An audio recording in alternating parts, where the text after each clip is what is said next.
कुछ लिखावटें ऐसी होती हैं कि इंसान की जिंदगी बदल देती हैं।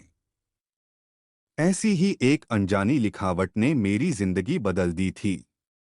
ये बात उन दिनों की है जब मुझे नौकरी पर जाते हुए कुछ ही महीने गुजरे थे और कुछ दिनों से मेरे साथ एक बहुत ही अजीब हादसा पेश हो रहा था। मैं जब भी ऑफिस से घर आता मेरे दरवाजे पर एक खत पड़ा मिला होता।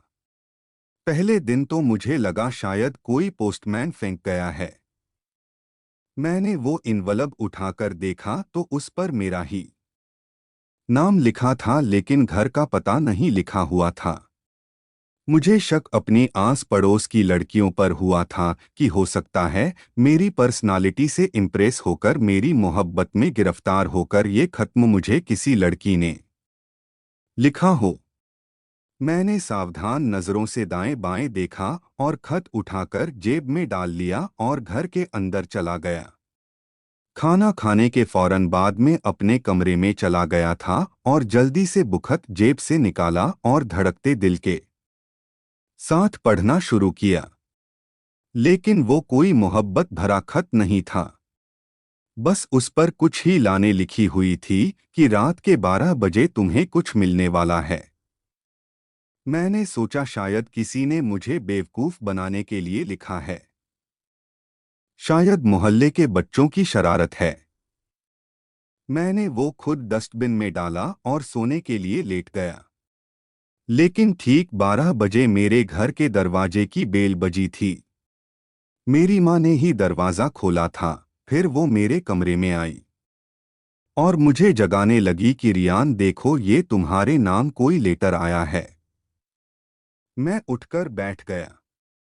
मैंने नींद से चोर आंखों से उस लिफाफे को देखा था। माँ, इस वक्त भी कोई डाक आती है, कौन देख कर गया है ये? मुझे अपनी नींद में डिस्टर्ब होना बिल्कुल भी बर्दाश्त नहीं था। इसलिए मैंने बहुत ही गुस्से और बेजारी से माँ के हाथ से लिया था। माँ कहने लगे, जब मैंने दरवाज़ा खोला तो बस ये ज़मीन पर गिरा हुआ था। कोई इंसान वहाँ मौजूद नहीं था। मैंने झुंझलाहट से इन बल्ब खोला तो मेरी आंखें फटी की फटी रह गई थी। उसमें तो कई 1000 के नोट थे। मैंने जल्दी से उलट पलट कर देखा। एनवलप पर मेरा ही नाम लिखा हुआ था, इसलिए शकी तो कोई गुंजाइश ही नहीं थी। मैं तो खुश हो गया।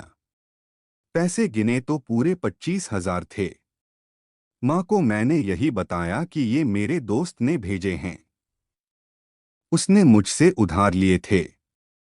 फिर कुछ दिनों बाद मुझे ये खबर मिली कि मुझे कल प्रमोशन मिल जाएगी। मैं अभी कुछ अविश्वास था, लेकिन होश तो मेरे ऑफिस में जाकर और थे जब सर ने मुझे प्रमोशन की खुशखबरी सुनाई और मेरी तनख्वाह भी डबल हो चुकी थी। पूरे स्टाफ ने मुझे मुबारकबाद दी थी, लेकिन मेरी हालत तो खराब हो रही थी। ये बात तो बड़ी ही अजीब सी थी। भला मेरे साथ आगे क्या होने वाला है, ये खत भेजने वाले को कैसे पता चलता था? उसके बाद गैर महसूस तरीके से मुझे अगले खत का भी इंतजार था। 2 दिन के बाद मुझे खत मिला। मैंने बड़ी जल्दबाजी से खत उठाकर अपनी जेब में डाला और सीधा कमरे में चला गया। खाना भी नहीं खाया था।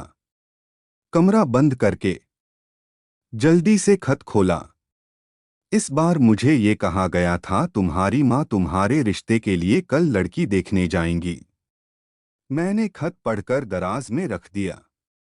कपड़े बदल के बाहर आया तो मेरी माँ खाना टेबल पर रख रही थी। खाने के बीच ही उन्होंने मुझसे कहा कि कल मैं तुम्हारे लिए लड़की देखने जा रही हूँ। सुना है काफी अच्छी खूबसूरत लड़की है।